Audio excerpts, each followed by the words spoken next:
Shin is a blob with no ambition who's basically just part of the furniture. And he's a worthless gaming addict, just like you. One day, he dips back into the virtual world and a sus gate appears, breaking up his gaming routine. Suddenly, the logout button disappears. What? What? What? What? And he's now trapped in a real-world fight for survival. The only option to save his sorry ass is to beat the final boss and win the game. But before that, this useless MC heads out to the big boss level fight after leaving his entourage behind. They wish him the best of luck and promise that if he doesn't lose his head, maybe they'll come and find him. Maybe. But as soon as this idiot joins the battle, the giant boss reminds him who's the owner of this dungeon. But the big guy couldn't land the blow. Shin counters with his own attack, managing to lop off the monster's wing. To his surprise, the wing regenerates, and the monster's HP is partially replenished. Shin attacks again, hitting the monster with multiple strikes. This time, the monster doesn't regenerate fast enough. The edgy boy attacks one last time, striking the boss on its horn and finally sending it to Monster Valhalla. The game announces Shin's victory and grants him a list of titles as his reward. With the final boss defeated, the other players begin to log out of the game until he is the last one left. He opens his settings and tries to follow, but to my boy's greatest surprise, the gate closes and another gate opens behind him. This low-budget Kirito is baffled as he believes beating the boss is the final event of the game. However, he suddenly wakes up in the middle of a field. Since this fool has been in the game so long, he doesn't know if he's in the real world or if he's still somewhere in the game. Are you serious right now, bro? Like, are you serious right now? In order to confirm, Shin opens his stats and sees they have substantially increased. But all pros come with a con as he finds out he's stuck in the game with no way out. And with the logout button gone, also was the game's network as he could no longer connect to it.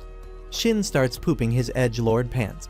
After a valiant effort, he is able to use his last 2 brain cells to figure out he has been isekai'd. He realizes he is just as useless here as he was in the real world, and decides to try to make it back to his home base. So Shin uses a glowing item to find his way. But as he gets closer, he finds a city that wasn't there before. He takes a pass and continues his journey. When Shin gets to his old base, he finds a girl being harassed by a bunch of losers. They take her past the barrier surrounding his house, but suddenly, a monster emerges from the forest to stop them. The cowards were like, hell nah, and log out of the scene faster than your GF left you. But Shin the simp manages to save her before the monster can reduce her lifespan. The girl invites him inside the house called the Moon Sanctum, where she introduces herself as Tiara and thanks him for saving her. She asks if he knows her master, Shni, who happened to be part of his old crew. We'll call her Ni from now on. He confirms that he knows her and asks where she might be. But Tiara, who thinks he's sus, refuses to tell him. However, she offers to deliver a message to Ni, saying it costs 1,000 jewels. Are you a gold digger or not? The broke, homeless boy shows a coin and explains he only has 1 gall. She wonders if he used an item box because only kings can use one, and she's also surprised by the gall coin, because one of them is worth 10 billion jewels. I hate all these damn rich people. However, Shin remembers that in the game, 1 gall was the smallest amount of money. Tiara wonders who he is, so Shin explains he's a high human. He is then told that only 6 high humans ever existed in the world, and they disappeared 500 years ago, during the dusk of prosperity. While the airhead tries to take this in, Tiara wonders how he could have possibly missed this historical event when all those people disappeared. Shin finally figures she's talking about the mass logout. He figures out that thousands of people logging out at the same time must have become a major incident. Learning he's been sent 500 years into the future of the game, he thanks her for teaching him this and offers the gall as a token of gratitude. She's happy to have one, thinking it will be useful to her since elves are good at magic and she happens to be one. But she still wonders how this clueless meathead even knew she was an elf, since Ni slapped an illusion spell on her. Shin is confused by this. He asks why Ni would do that. Tiara explains that elves with black hair are considered a bad omen. In addition to this, monsters always attack her, forcing her village folk to give her the boot. Ni had altered her appearance and brought her to the shop, where the barrier kept her safe. Since then, she has lived there for only about 100 years. She looks like she was born 100 years ago. Our gamer finally puts 2 brain cells together and figures out why the boar appeared, then notices her hair was originally silver. he decides to try to fix her.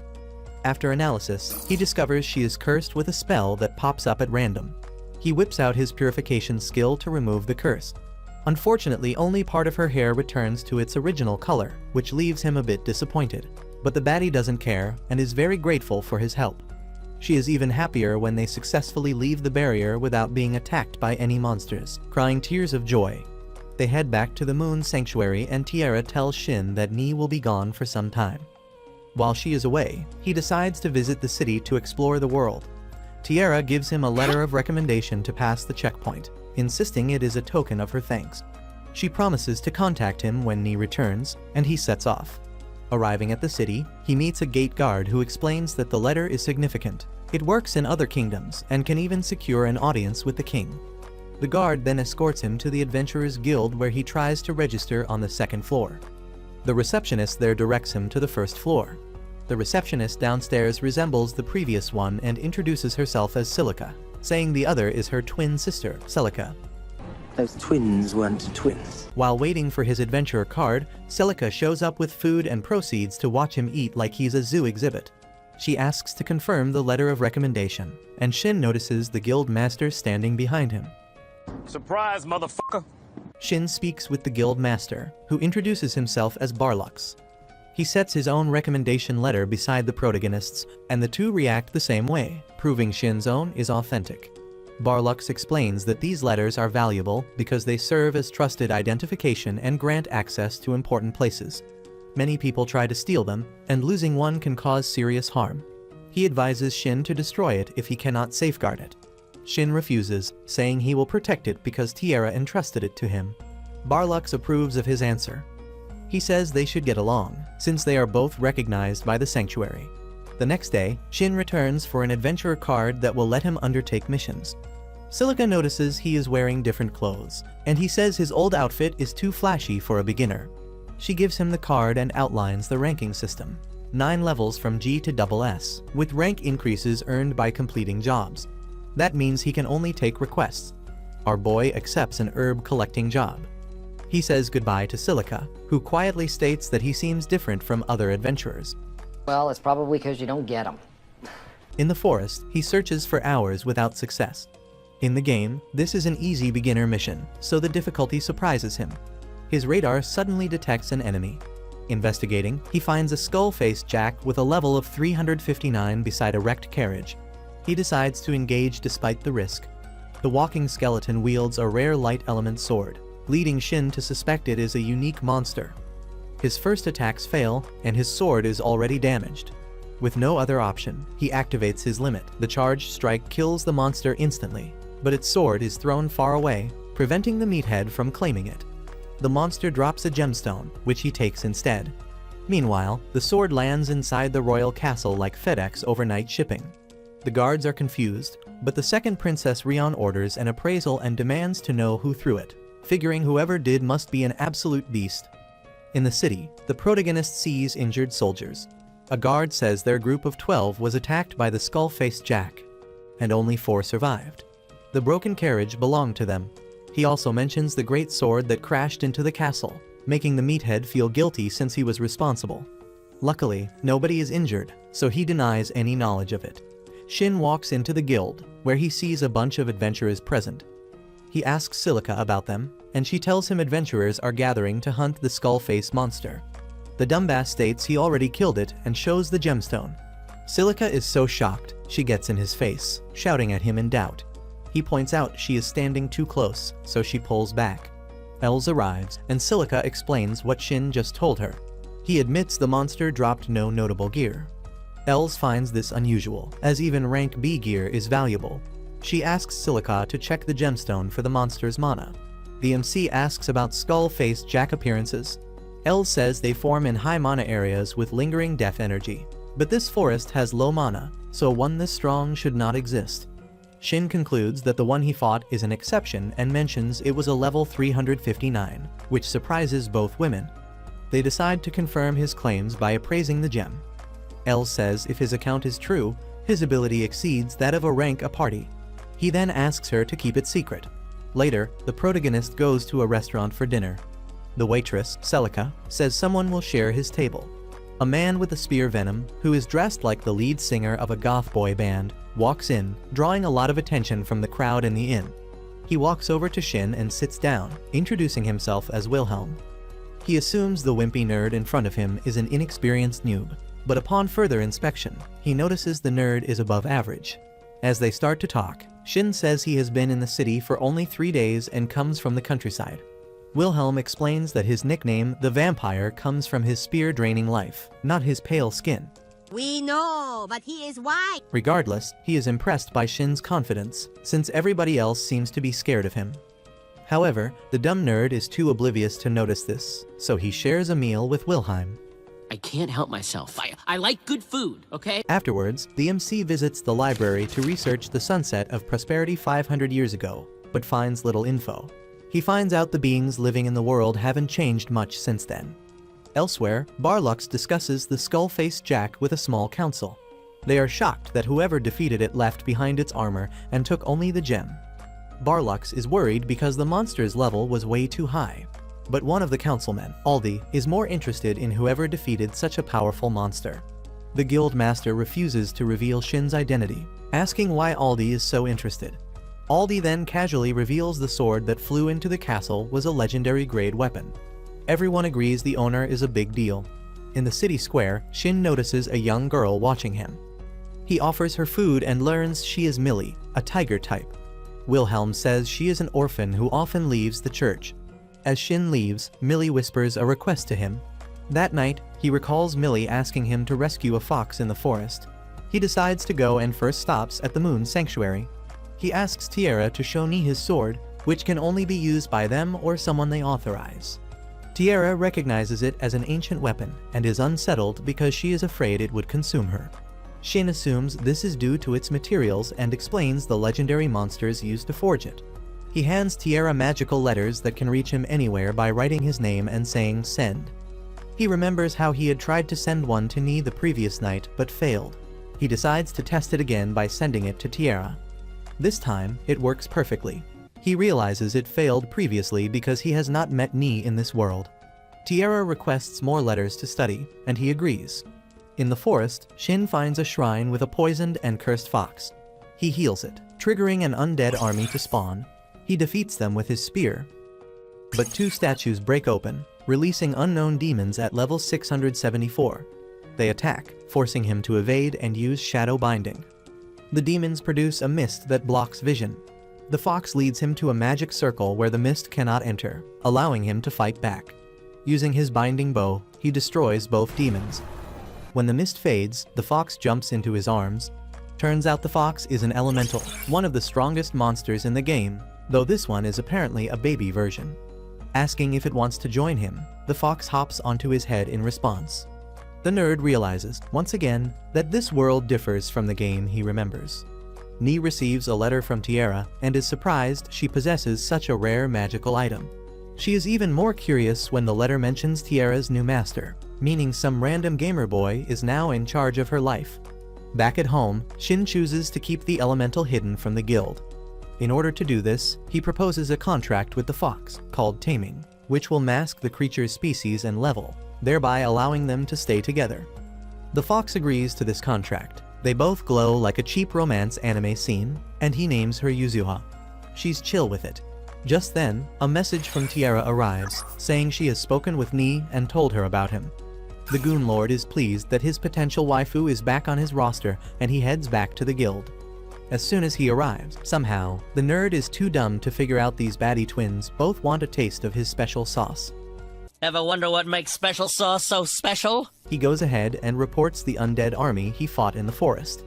After this, he checks the job board, where he notices a special request from the orphanage. Remembering Millie lives there, he accepts. At the church, he meets Trya, who turns out to be the nun who posted the request. He indicates he knows Millie, so she takes him to her. Millie runs to hug him, and Trya notices she hasn't been this attached to anyone in a while, thinking this socially awkward nerd must actually be a good person. He confirms Yuzuha is the fox Millie spoke of and explains their meeting is thanks to her request. So Yuzuha thanks Millie. The protagonist asks about the request. In response, Trya says she is looking for someone who inherited a special skill so they can teach her. From her tone, he learns few people have the ability to use skills anymore. She states she is interested in the specific skill Purify, which is rare and difficult to find among adventurers these days. Shin offers to teach her the skill on the condition that he learns more about Millie's abilities and receives any information the church has about her. Millie assures Trya he can be trusted, so the nun agrees. Trya tells him that Millie possesses the skill called the Star Composer, which allows her to see the future without error, which makes her the perfect wingman to fund my gambling addiction. Our gamer boy immediately thinks this would be opt for gambling, but also realizes this ability puts a target on Millie's back. She adds that there is another adventurer who supports the orphanage because he grew up there. Shin figures out she means Wilhelm. His feared reputation of being a little too attached to blood keeps the children safe. However, he is surprised when Trya tells him that the person she wants to learn Purify from is not Millie but Lasha, who is the former priest's granddaughter. If Lasha doesn't learn the skill, the incoming priest will shut down the orphanage for profit. While Yuzuha plays with the children, Millie stays beside Shin, explaining that she is too weak to match the older kids. Gamer Boy tries to be friendly with the kids, but ends up looking like a weirdo who was a little too Diddy-like with children. One of the kids walks up to him and asks if he will save the orphanage from the greedy priest. Before he can answer, Millie promises he will. Because the other children trust her, they decide to believe her and trust Shin too. The kids finally accept him, and even snuggle up to him as he rests under a tree. Soon, Trya calls him in and introduces him to Lasha, who is also a nun. As they talk, the edgy goth Lord Wilhelm arrives, asking who took the request. Millie vouches for Shin, and Wilhelm agrees to trust him but threatens to turn him into a Japanese kebab if he betrays Millie. Shin explains Lasha will need to defeat 200 undead above level 150 with a sacred orb while he plays support. Lasha agrees, and Wilhelm decides to tag along, probably because he's bored. That night, Wilhelm invites the protagonist for a drink and asks if he is a chosen one. Shin denies it. He isn't convinced by Wilhelm's tough guy personality and suspects the vampire wannabe is a nice softie who loves kids no diddy, which is why he helps the orphanage. Wilhelm denies this and claims he just dislikes hearing children cry. It's the same damn thing, idiot. While they talk, Tiara sends a message that Nee will return soon. She states how much she asked about her master. Soon, his letter of recommendation arrives. Wilhelm is surprised and tells him he has one too. The next day, they head to Ghost Plains for training. Shin traps undead, Wilhelm slices them, and Lasha purifies what's left. They keep grinding XP until she's close to level 150. Elsewhere, Princess Rion defeats a skull-faced Jack with the sword they found in the castle earlier. A knight worries about another group in the same vicinity. Nee offers to help. The group is struggling against its skull-faced Jack until Nee arrives in time. With just one strike, she destroys the undead's core, leaving everyone watching in shock. Nee heals the wounded soldiers. The commander thanks her, admitting they would have been forced to retreat without her. She insists they had already weakened the monster, but he knows it's false. He mentions the recent unusual undead activities that have been occurring in the Ghost Plains and still can't wrap his head around how this one woman clapped a boss monster that his entire elite squad couldn't handle. She confirms from the guards that the undead are all defeated. Then she tells them to use the items she gave them if more undead appear. After this, she heads into the forest to find her master. In the Ghost Plains, Wilhelm does what Wilhelm does best, going full edgelord, and weakens a skull-faced Jack so Lasha can deliver the finishing blow.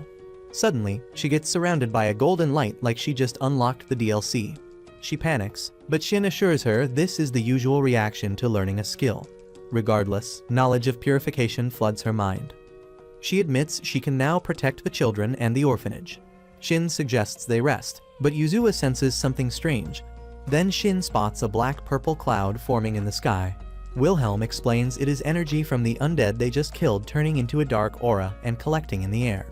The shape forms a giant monster that makes all three of them collectively decorate their pants with poop. It's a skull-faced lord, level 809, strong enough to destroy a nation.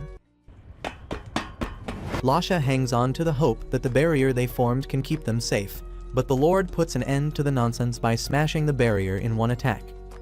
Shin, seeing they are cooked, orders them to run, but the lord summons an undead army to surround them.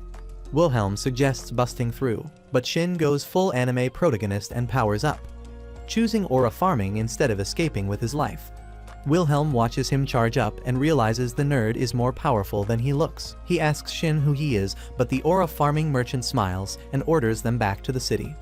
Wilhelm detects he is serious and agrees, so Shin buffs him with speed and strength. With this, Wilhelm clears a path through the ambush, taking Lasha with him. Finally alone, the protagonist summons his sword. Uzuha turns into a living flamethrower, using her foxfire to turn the undead into fried meat. But the Lord isn't done, yet it pulls a full Night King moment and summons even more undead. Shin answers with a massive lightning strike that leaves a crater in the ground. He opens his map to check the damage he has done, only to see a blue body in the map approaching his position at a high speed. Taking a break from the fighting, he leaps over the surrounding undead to intercept the mysterious newcomer. To his surprise, it happens to be Ni who spotted him from his lightning attack earlier. Before he can address her, he notices the undead closing down on him. Uzuha detects her master needs time with his albino waifu and plays the perfect wingman by raising a barrier to protect them. Somehow, the tiny fox is more understanding than my college roommate. Ni rushes forward and hugs her master to herself, shedding a tear. He hugs her back, whispering that he was back as they hold on to each other. Unfortunately, the poor fox soon grows tired of holding up the barrier. It collapses from exhaustion, which causes the barrier to fall apart. Ni and Shin fight side by side, wiping out the lesser undead and even damaging the Skullface Lord. Shin summons a second sword and lands the killing blow. The monster speaks, demanding power, before dying, and the low-budget hero is stunned it could talk. He takes the orb and they move to a safe spot. He explains that after defeating the final boss and freeing everyone from the game, a portal sent him 500 years into the future, which confused him until now. Ni says she and the other support characters stayed, but chaos split their group and she eventually returned to the Moon Sanctuary. She is happy to see him, but he asks her to stop calling him Master to avoid attention. She blushes when using his name. He says he plans to visit the sacred place to search for a way home. Ni has been there but did not explore much. She is saddened by his intent to leave. However, they agree to return to the sanctuary. They plan to hold a reunion celebration. Ni notices Uzuha, now with 3 tails, and the fox speaks, startling Shin. Her voice had returned after the Skullface Lord's defeat, likely because it was a boss. He asks her not to talk in front of others and to merge her tails into one. She obeys, asking if she's a good girl, and Ni pets her. Remembering Wilhelm and Lasha, the professional aura farmer catches up to them. Lasha faints while Wilhelm relaxes seeing Ni. Back at another battlefield, Rion inspects the damage and recalls a mysterious attack that wiped out the undead they were fighting earlier and also healed her soldiers. A soldier named Gadrus shows her a sword with a falcon emblem, saying even damaged, it still radiates insane power. He says only one person could have forged it, the Ebon Blacksmith, the ultimate crafting god of the High Humans. This confirms the level of threat and mystery surrounding the unknown adventurer. Rion is shook because High Humans are supposed to be extinct. Gadrus says they can't be sure, but whoever made that blade was powerful enough to treat it like scrap. Rion recalls that the Ebon Blacksmith once owned the Moon Sanctuary and suggests they investigate. The guard asks what she'd do if she actually met a living High Human. Without blinking, she says she'd challenge him to a duel and maybe marry him if he wins. Gadrus almost faints. He begs her not to throw hands just to see how strong the guy is. She swears she's not that reckless, but nobody is buying it. Elsewhere, Wilhelm presses Shin for an explanation about his connection to Ni. She's clearly happy to see him, but Wilhelm refuses to drop the matter. The meathead tries bluffing, saying Ni handled the boss fight, but Wilhelm doesn't buy it. Instead, he points his spear and attacks, forcing him to admit the truth. He's a High Human, and Ni instantly recognizes him as her master. Wilhelm states that High Humans aren't just strong, they're also masters of their crafts, to the point that some people worship them. Shin admits he's a blacksmith and even offers to enhance Wilhelm's spear at a discount, but the vampire cosplayer refuses to let anyone touch it. The Shin still hands him a message card, telling him to reach out if there's trouble. He tries to decline, but the MC insists. He won't abandon the first friend he's made here. This forces the edgelord to finally accept his help. With Wilhelm and Lasha heading into the city, Ni remarks that her master never boasts, yet always shields the weak. He suggests they head for the Moon Sanctuary, and she smiles at the idea. When they arrive, Tierra rushes out, ready to gossip about the new guy, then freezes when she sees them together. She asks if he's staying for dinner. Nee just casually drops the bomb that this absolute goober owns the Moon Sanctuary. Tiara freezes. She admits she didn't take him seriously when he claimed to be a high human, but now she can't deny it. Realizing he's her boss, she apologizes for any past disrespect. He tells her not to worry and that he prefers things to be kept informal. He also introduces Yusuha as his new pet, which leaves Tiara even more confused than before. At dinner, Shin compliments the cooking like Gordon Ramsay on sedatives. Tiara says she's never seen food like this, and he's pleased when he notices it's made with ingredients he provided to Nee. Tiara notices an aura coming from the dishes. The low-budget Gordon Ramsay explains they're high-grade meats and vegetables harvested from powerful monsters, nearly impossible to obtain. Nee adds that the aura is leftover mana, which is common in rare plants and beasts. Afterwards, they settle in and enjoy the meal. They relax and talk about the other support characters Shin left behind, and he's relieved they're doing fine. Tiara gets drunk and suddenly interrupts. Nee carries her to bed while her master laughs and heads to his room. There, he finds the space unchanged, with Yusuha asleep on his bed. He lies down too, but wakes later to find Nee beside him, clinging to him and crying in her sleep, whispering his name. He quietly apologizes for leaving her. Morning comes, and Shin wakes to Yusuha in her human form hugging him. Startled, he quickly crafts clothes suited for humanoid elementals. She thanks him, though she struggles to put them on. At breakfast, Nee is overjoyed to see Yusuha's new form. Yusuha shares her backstory, explaining that 500 years ago, she tried to stop a cataclysm, nearly died, and was saved by Nee. It faded when she reached the sanctuary. She nearly died, but Nee saved her. The protagonist says he only found her thanks to Millie, and Yusuha decides to thank Millie again someday. Nee suggests they prepare one of Tiara's elven treats as a gift, since it's a bestseller. Shin complains that the Moon Sanctuary wasn't supposed to be a bakery, but Nee explains the arsenal won't open without him anyway, so weapons can't be restocked unless he gets forging. He agrees to make new gear later. Then Nee mentions visiting Gerard. Shin is shocked since high beasts rarely live beyond 150 years, and it's been 500. Nee explains Gerard has been waiting for him all this time. Once the first beast king, he united the beast tribes. The current ruler is the 8th in line and reportedly a good king, so Gerard must be well. They plan to leave the next day. Tiara offers to watch the shop, but Nee insists she come along. With Shin here, the shop can be moved anywhere. Tiara happily agrees. Her master says they'll need supplies, and Nee mentions she'll be visiting the kingdom to report on the Skullface Lord, so she can gather supplies as well. He decides to take on a job along the route to Ferd to rank up while traveling. He also wants to forge swords and restock inventory. Nee suggests forming a party for voice communication, which is now called telepathy. Shin adds everyone to the link. She also proposes that Tiara register as an adventurer. Opening the forge, RMC warns Yusuha not to touch anything since some items are cursed. He starts crafting but accidentally forges a weapon so good it breaks the country's economy, so he tones it down before putting it in stock. Tiara soon changes into her adventurer gear, ready to go, and our virgin simp feels awkward seeing her in the outfit. To make matters worse, she catches his perverted eyes staring and declares he'll be carrying the shopping since he can't keep his pervy eyes to himself. Tiara is wide-eyed at the bustling market, tugging Shin from one vendor to the next. He reminds her that she doesn't actually know where the Adventurers Guild is, so he takes the lead. When he grabs her hand, she turns red but doesn't let go. Inside the guild, Celica congratulates him for hitting E rank like it's some big achievement and not the tutorial stage. She explains that his report about the Skullface in the Undead Army has been confirmed. That confirmation is what earned him the promotion, but they can't boost him too high too fast. She then glances at Tiara and immediately goes into gossip mode, asking what's going on between them. Shin says they are simply traveling together, but Celica laughs and says that people don't usually hold hands with just a companion. She accuses him of hiding something, but he insists there's nothing to hide. Wanting to change topics, Shin asks about the Holy Land. He asks about the location believed to have been destroyed during the Dusk of Prosperity. Celica replies that only B rank or higher adventurers are allowed to view those records. The lazy MC decides he will wait until his rank improves. He then asks if there are any quests that head toward Ferd. Celica mentions a job escorting a carriage to a transit hub called Bayron, which leaves at noon.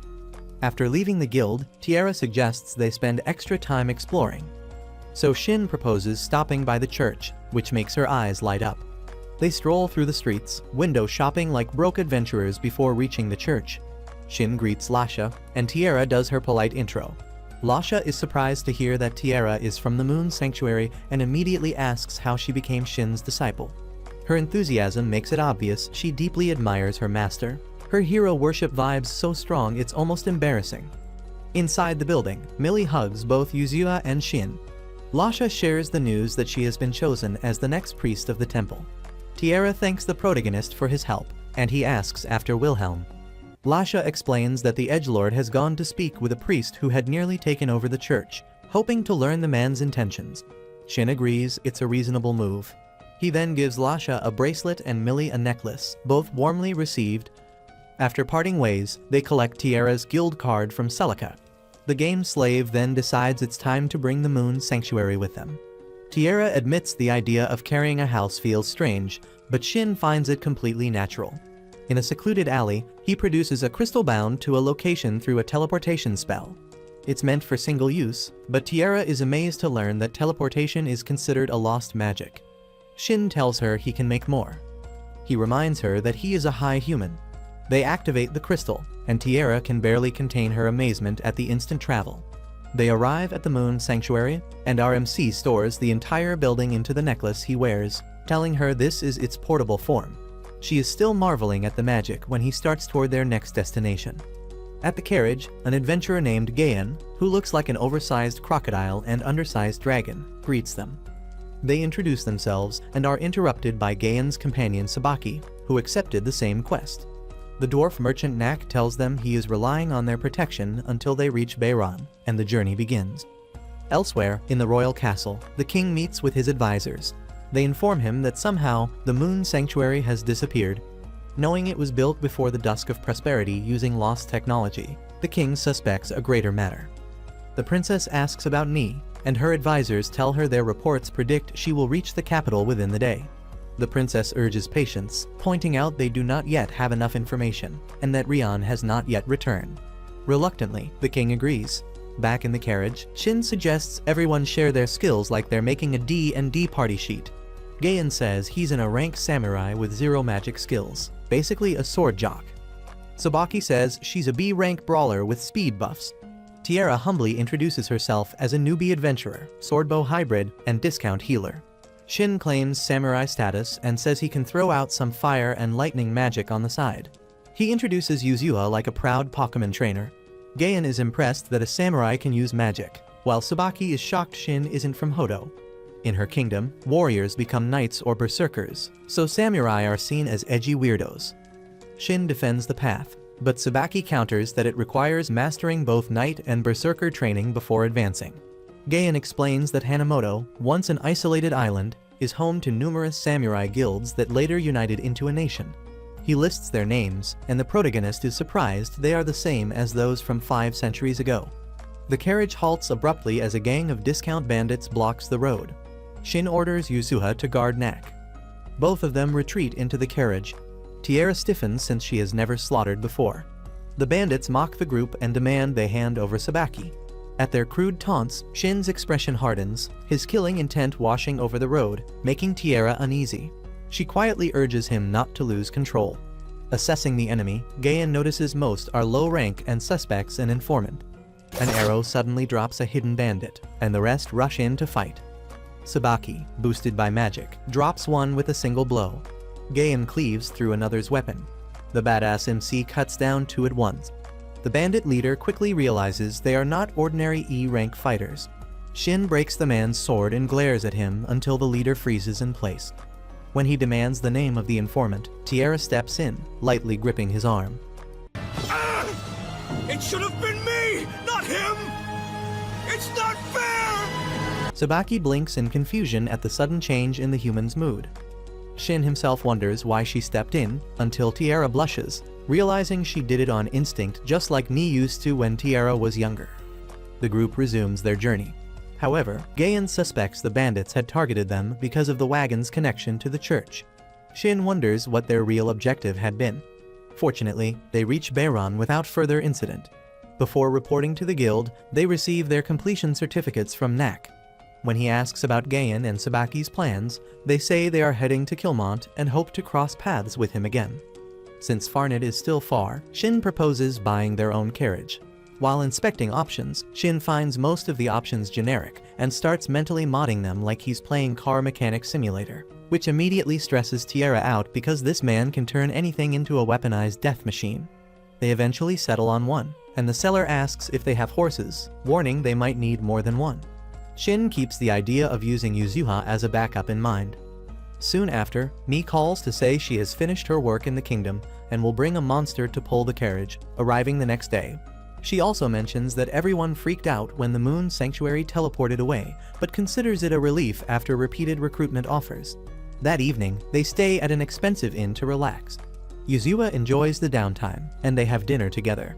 Tierra and Yuzua hit the bath while Shin is left alone to beat his meat, as much as he wants. Ni arrives the next morning with a large jade wolf. Shin identifies it as a unique monster that leaves even Tierra surprised, especially after it shows interest in her. Ni explains it is a sacred class beast suited for his needs and could shrink in size. Thinking she'd made a mistake when Shin went quiet, she is relieved the moment he gives his approval. Yuzuha learns the wolf's name is Shimmer, and the group prepares to continue their journey. As they depart for Farned, Shin's carriage modifications make the ride exceptionally smooth. Along the way, Yuzua speaks with Shimmer, who discloses that he and his mother once ruled the sacred mountain before an adventurer defeated her. He had been rescued as a pup by Tierra a century earlier, a fact she now remembered. Ni transfers Shimmer's contract to Tierra, basically making her a wolf mom. After the emotional paperwork, Tierra finally crashes for some well-earned rest. When her master asks why, Ni says she wants Shimmer to guard Tierra. Nearing Farned, they are met by two high-class beasts sent by Gerard. They escort the group to a mansion, where Gerard practically short-circuits seeing his old master show up alive after 5 centuries. Gerard pays his respects before introducing the current king, Wolfgang, and his daughter, Curry. Shin gently tells him he can stop calling him master, but Gerard explains that the formality is meant to put everyone at ease since high humans are considered legendary beings. A flash of memory takes them back centuries, to when Gerard and Shin had fought side by side. Even after separating a good number of heads, many monsters still had theirs. The battle was far from over. Shin was standing back to back with him and told him to stay sharp as the next wave surged forward. Back to the present day, and both of these idiots can't pinpoint how they made it back alive from that battle. Gerard admits he has lost count of the monsters he unalived that day, and speaks of how much the world had changed. Shin figures out he must already know about his exploits and guesses that Ni told him. She admits it is true since she had wanted Gerard to hear the truth, knowing he would embellish the tale in his own way. She goes to prepare tea, which gives these morons an ample amount of bro time. Gerard asks Shin why he vanished for 500 years, and Shin tells him everything, though he insists it hadn't been so bad. Gerard actually has some bad news. His life bar is at its end, and soon he'll be passing on to the afterlife like Master Oogway. My time has come. He wants one last duel, to face the man he considers the strongest warrior in the world. Shin understands that Gerard wishes to die in battle and accepts the challenge. That night, Gerard gathers his companions and tells them the duel would take place in a week, in the place where he wishes to die. His old comrades understand without showing emotion, but Curry cannot. She demands to know why they are so calm when he is choosing death. Gerard assures her he had lived a full life, and that this battle will be the greatest of them all. He wants everyone to witness it. After some time, Shin saw Gerard's armor that looked like something they've not touched since the 90s and decided to dust it up and give it a little upgrade. When he shows it to Gerard, his eyes light up with childlike joy. The day of the duel arrives, and Gerard asks if Shin would return to his own world afterwards. Shin assures him that the moment he's done with their useless asses, he'll run out of this world the following second, but he'd love to make sure everyone is happy before he leaves. The next day, the forest clearing where the duel will be held is prepared. Spectators take positions on a cliff above, while Ni promises to shield them from stray attacks. Gerard hands the future of the nation to Wolfgang, and Curry, holding back tears, promises to grow stronger. Gerard, now at peace, steps into the arena. They charge in for an attack, and as their weapons clash, it generates a blast so big, you'd see it from your living room. They separate and move at lightning speed through the forest, causing mini explosions. Gerard's companions watch in awe, realizing he can match the force of a high human. Nee, however, knows they are still holding back and will start really fighting soon. The real duel begins. The two combatants pause, and Gerard admits none of his attacks are working so far, but Shin can tell he is holding back. The king decides to take it up a notch by morphing into a massive, white werewolf. He remembers Shin promised not to use his most devastating skills, which he earned from defeating the final boss, because it would end the fight too quickly. Even so, Gerard attacks ferociously, intending to make him go all out and fight seriously. Shin counters with magic, but the wolf vanishes in a burst of speed, reappearing at his flank to land a crushing blow that sends the virgin hero sliding back through the dirt. Without pause, Gerard launches his ultimate technique, Legendary Excellence, which ejects a powerful blast of energy. Shin raises a barrier to absorb the impact, but his opponent is already behind him again, forcing him onto the defensive with continuous combos, pushing him harder. Realizing his opponent is truly giving everything, Shin decides to go all out. They both send powerful blasts of energy that collide and create a massive ball that destroys the trees around them. Gerard gains the upper hand, shattering Shin's sword and creating an opening. He moves to land the final blow, but he suddenly runs out of energy and collapses, reverting to his human form. Shin catches him before he falls, refusing to let him hit the dirt. Gerard, smiling, says he has trained for 500 years for this fight. He knows Shin has been holding back and asks to see his full power before he dies. Shin complies, releasing a brilliant column of light that pierces the sky. The wolf watches the sight of his master's full power. Then he closes his eyes, content. He passes with no regrets. Shin carries him back, where his companions mourn but do not weep, knowing he died the way he wished. Kuri grieves but understands. They bury him later that night, with his subjects paying their respects. That evening, Nee finds Shin alone. She hugs him tightly, telling him it is all right to cry. He admits he had given Gerard the battle he desired, but could not help feeling sorrow for the loss of his friend. Nee tells him his duty has been fulfilled, and that it is fine to cry. Shin finally lets go of his grief in her arms.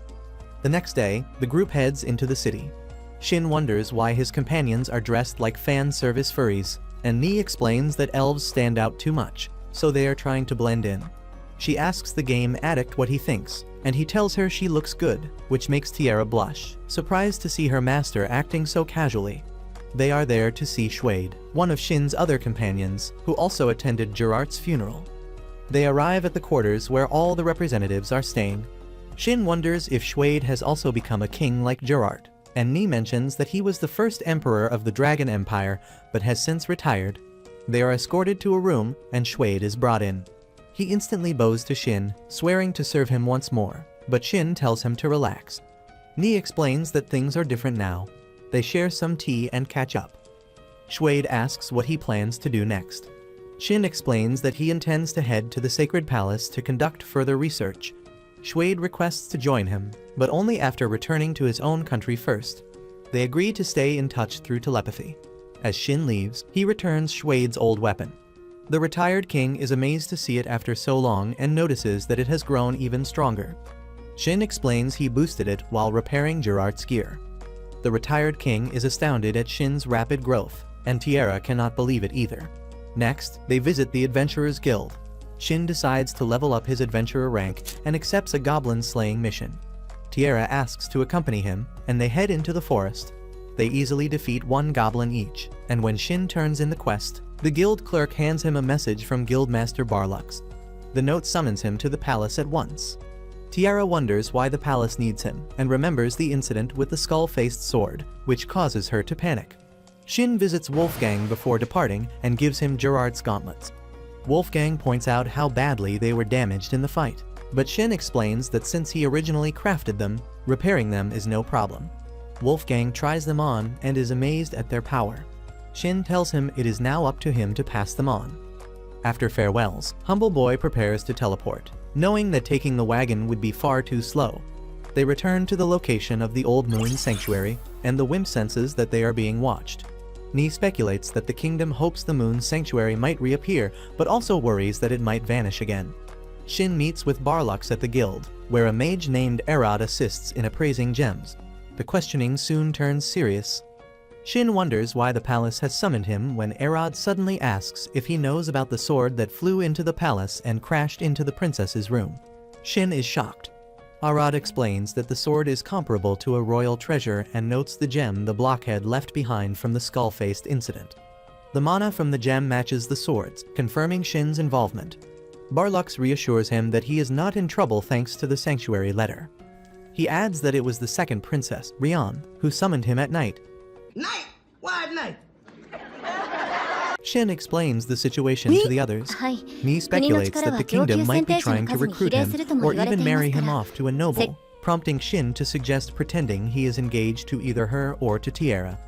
Yuzuha also jokes about wanting to be his fiancée, which makes him panic, knowing she is far too young. FBI, open up!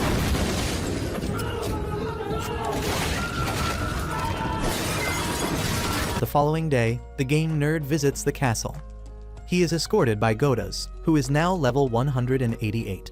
Shin wonders if he is the kingdom's strongest knight. He is taken to the princess's room, where he meets Rian. She explains the situation with the skull-faced sword and notes that it must be an exceptionally powerful weapon.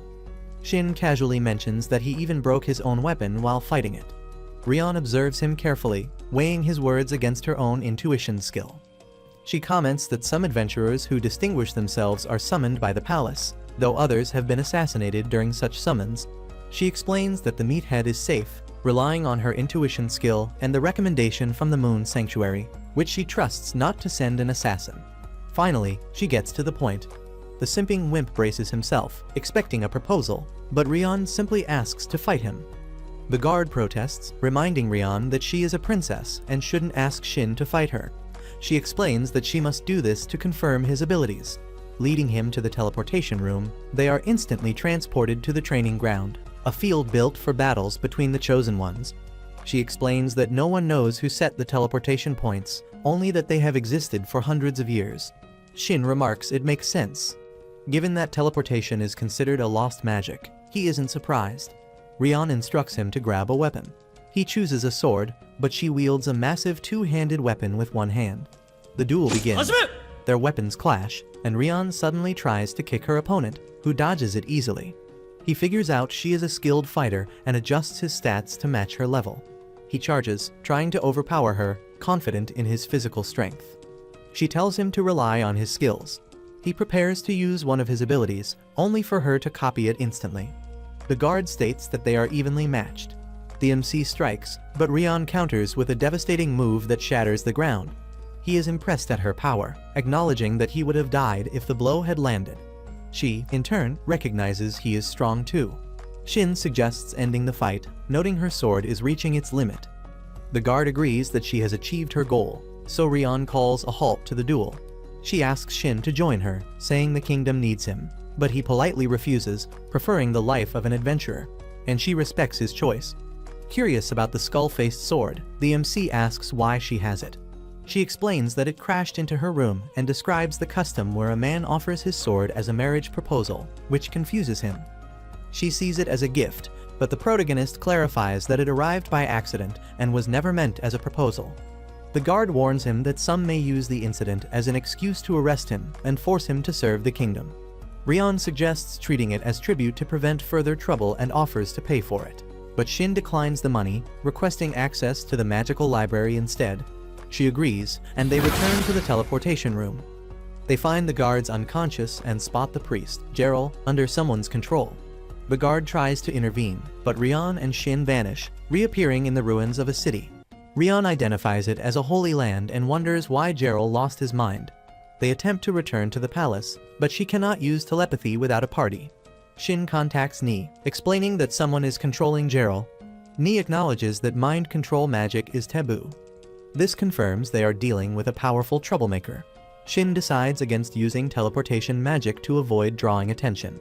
He instructs Ni to handle everything and meet him in a nearby city, Valmar. Ni informs Tiara of the urgent business and asks her to join, explaining that they need to go to the palace. Ni discloses that a demon is involved, and Tiara recalls that demons are monsters born from Myastha. Ni clarifies further. She explains that demons can disguise themselves as other monsters and are ranked by strength, with humanoid demons at the top. Given the difficulty of mind control magic, she deduces they are facing a high-class demon, at least level 300. Tiara admits she is nowhere near that level, but Ni reassures her that she does not need to fight. Using a concealment spell, they become invisible and scale the castle wall, sneaking past the guards unnoticed. They head to the dungeon, where Ni explains that the demon has already captured Geralt. She uses magic to put the guards to sleep and retrieves a key to open Geralt's cell. Geralt explains that he does not remember everything, so Ni assumes the demon altered his memories. As she prepares to dispel the magic, the demon Magnu attacks. He knows her identity and warns her not to interfere, attempting to kill her. Ni easily overpowers him in battle. The demon asks why she protects Geralt. She explains that he is innocent and that she must protect him for her master. Magnu realizes she works for a high human and laments that the age of man is ending, inviting her to join him. She refuses, pointing out that he knows nothing, and quickly kills him. Ni approaches the king, explaining that a demon was behind the incident. The king is concerned, but she assures him Rian and Shin are safe. This brings relief to everyone. Geralt apologizes for his actions, and the king forgives him, understanding he was controlled, and asks him to continue serving the kingdom. Shin comments that the public would panic if they learned the truth, so the king decides to keep the incident secret. Ni tells Tiara that it is time to meet Shin, and they make their way to Valmer to regroup, knowing that bigger threats are looming in the shadows of the kingdom. We return to Shin as Rian explains that the Holy Lands are cities that fell during the dusk of prosperity. She believes they are filled with powerful monsters. She shows him the Skullface sword and asks about his weapon. He waves it off, thinking of hiding his full strength. If she discovers how powerful he truly is, she'll never let him leave. Rian explains that her people once explored the city through the south gate. They found a small door containing the device to open it. As they explore a way to leave the ruins, Shin attempts to escape by jumping over one of the walls of the city, but he is teleported back. He tries again a couple of times, and the same thing happens. At this point, he figures out the reason. From his experience being a virgin gaming addict, he recognizes that the entire city is a dungeon. The only way out is through the glowing spheres. He shows her one of the spheres, and when they touch it, it transports them to the next location. The MC senses a monster nearby. They decide to confront it and discover it's a ghost-type creature that looks like a shriveled-up testicle called Gilly-Wise. He observes its wind magic as it summons a powerful whirlwind. He slices it in half, creating an opening for the princess, who slashes the monster, but somehow it survives. Shin finishes it off. Rian, surprised, asks about his sword, and he admits it is an extremely rare item. Deeper into the dungeon, they encounter a giant slime called a Gilsly. Rian underestimates it and charges, only to be restrained by its slimy tentacles. The White Knight steps in, using his skill to save her. Only then does it occur to the dumbass that her head on attack was reckless. Shin explains the slime is immune to physical attacks and is highly intelligent. He warns that the slime will chase down its victims. Using fire magic, he melts it, exposing its core. Rian destroys the core but notices her clothes are torn. Bro enters straight into simp mode and hands her a skimpy outfit that didn't hide much from his pervy eyes. As they continue their exploration, he asks if she can use magic. She admits she isn't skilled, so he teaches her a trick that engulfs her sword with flames, impressing her instantly. She tests it on a rock, and it burns instantly. Shin explains that the skill will be useful in battle, and the Rizd princess wonders why he helps her so much when she is given nothing in return. He tells her that protecting the people of her kingdom is thanks enough. At the gate, he suddenly feels strange, as if being pulled in.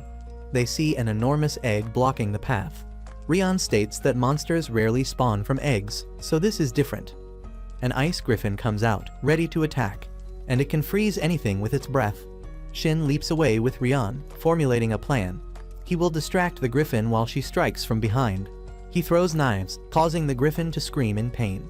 Rian seizes the opening and attacks with everything she has, while Shin adds his fire magic to finish the blow, decapitating it.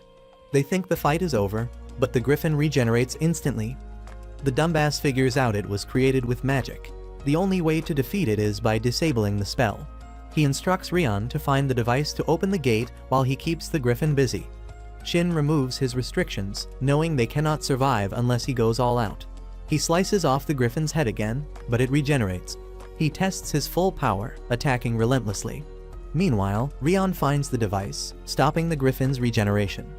It attempts to freeze him, but he leaps forward, ignites his fire magic, and delivers the finishing blow.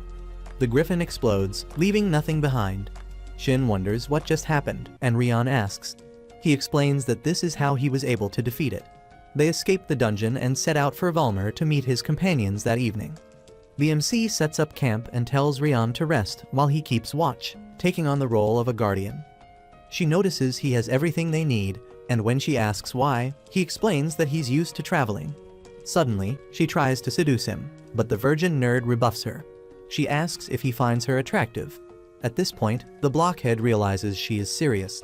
She admits she enjoys talking to him because people usually treat her as a princess, and she doesn't enjoy their company. Shin tells her she can speak to him whenever she feels lonely. She clings to him, enjoying the moment, and he decides to keep her company.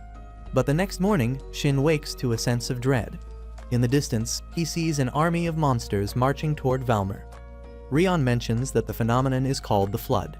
She explains that Valmer is used to handling it, but the city always suffers casualties. She says it looks threatening, and Shin doesn't want people to die, so he resolves to protect the city. They reach Valmer, and Rion tells Shin to report to the Adventurers Guild while she talks to the local lord, as they need to gather the city's warriors to defend against the monsters. Shin meets the guild master, Lak, who explains the flood and says it will reach Valmer in a few days. Lak remains skeptical, so Shin shows his recommendation letter and mentions that Rion is speaking with the local lord. Lak realizes he isn't lying and declares a state of emergency, saying the guild will participate in the battle. Shin assures him he will also contribute, which pleases Lak, who is glad to have him around. He then notices a store called Melland and thinks it looks familiar. He tells Nee, but she says she's never heard of it. He meets an elf he recognizes as Barrett, who had served as a support character for one of the low-budget hero's friends. They hang out, and the protagonist explains the flood, but Barrett asks why he didn't handle it earlier, knowing he could have destroyed it. Shin explains it's because of Rion, not wanting her to know his powers. He then asks Barrett about Melland, and he explains it belongs to Shin's old friend Hio. Turns out there are other players in the city, which surprises Shin since he thought Hio died during the death game. Barrett shows him a list of all the players in the world, and to his surprise, the meathead realizes he knows many of them. Barrett also shows a list of player killers, and Shin despises them for unaliving his friends during the death game. Barrett explains that Nee ordered the hunters to target these assassinators. He wonders why she didn't tell Shin, but knows she would never betray him. He reassures the game addict not to worry. The low-budget hero asks if Barrett will join the battle, but he says he isn't needed. He knows the MC can protect the city alone. He jokingly notes he'll be there for the loot, recalling his love of money. Typical Jew. The next day, Shin, Nee, and Tiara head to the Lord's castle. At the castle, Lord Toro briefs them on the battle plan. The Chosen Ones will serve as the vanguard, Knights will defend behind them, and Nee's squad will provide ranged support. Shin notices no monsters outside the castle and reports this to Toro, thinking it's because of the flood. Toro doesn't believe him since this has never happened before. Nee explains she has seen the monsters join the flood before, and there is likely a boss leading them. Toro believes her, and the game nerd recalls a similar situation during the death game, grateful she clarified it for everyone. Later, he thanks Nee for handling the discussion and asks if she used advanced spells while he was gone. She denies it, saying basic spells were sufficient. Shin decides he must hide his powers, instructing her to use an advanced spell at the beginning of the battle. That evening, everyone prepares as the flood approaches. Nee casts a powerful spell, destroying countless monsters instantly, yet they keep advancing. Shin realizes this is no ordinary flood. He asks if she can use the spell again, but it's on cooldown. He fights monsters using his flames, but holds back to avoid attracting attention. Rion orders everyone to attack, and Tiara unleashes her new skill, causing a massive explosion. Rion slices through the monsters, but a large creature appears, overwhelming her briefly. She struggles against it until Wilhelm joins the fight, helping them bring it down. Rion asks the Edgelord why he is in Valmer. He explains the guild requested help and mentions that Millie was worried about Shin. The low-budget superhero wears a disguise, saving a group of soldiers under the name Red. He advises them to retreat because his new weapon is lethal. The weapon activates, and Wilhelm immediately recognizes it as cursed since it consumes everything. The Edgelord urges Shin to go on a rampage, but he ignores it. Shin spots a demon leading the flood. It uses a mind control spell, affecting the knights, but he is immune to that. He removes his restrictions and delivers a powerful attack, slicing the demon in half.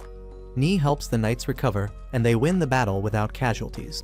The city asks Shin's party to stay so they can be rewarded, but he wants to return home. Ni reminds him of customs. They enter a banquet and see Rion. Ni asks if Shin got lucky with her, but he vehemently denies it. Rion notices his odd behavior and begins teasing him. Tiara realizes something is off and entertains Rion, telling Shin to get drinks, but he joins Ni instead, asking if Rion got jealous. She confirms and knows he learned about the player killers. She apologizes for hiding it, explaining she didn't want him to return to his old self. Since she's got the self-esteem of a fat, ugly girl, she feels she can't and will never match up to Marino's.